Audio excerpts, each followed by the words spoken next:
গঙ্গা দাদা, এসব কি হচ্ছে গো? কেন হচ্ছে এসব? আমি তো কিছুই বুঝতে পারছি না। আর্য স্যারের কোনো ক্ষতি হবে না তো? আমার তো ভয় শুধু ওনাকে নেই। এই সব কিছু আমার কাছে বড্ড অজানা। তবে জেনেও যে খুব একটা আমি কিছু করতে পারবো এটাও তো নয়। তুমি তো আমার শেষ ভরসা। তুমি ওনাকে দেখে রেখো, থাকো, ওনার যেন কিছু না হয়। কালকে মন্দিরে যেভাবে ওখানে আমাদেরকে টেনে নিয়ে গেল, তুমিও সেভাবে আমাকে এখানে টেনে নিয়ে এসছো। বারবার আমি এখানে ছুটে ছুটে আসছি, এর পেছনে তো কোনো কারণ আছে। কি কারণ করুন দাদা? কেন এরকম হচ্ছে বলে দাও আমার।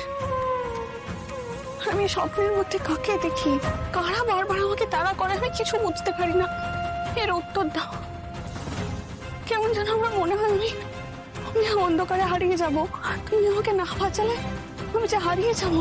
আমার চোখের সামনে বড় অন্ধকার গুণ দাদা, তুমি আমাকে বাঁচাও, নাহলে তো আমি সত্যি হারিয়ে যাবো।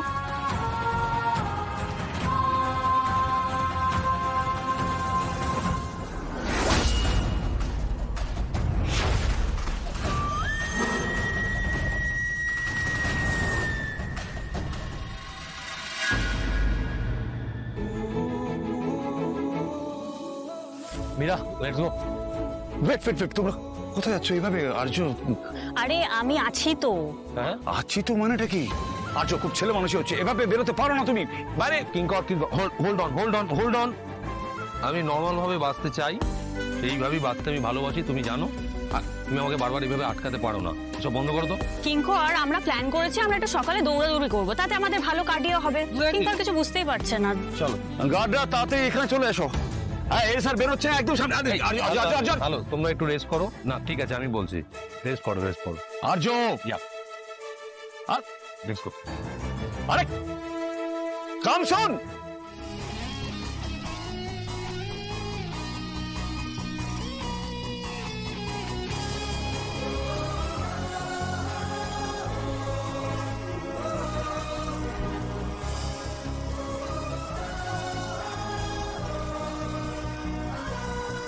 তোমার কোনো বিপদ হতে দেবো না আমি, অপর্ণা।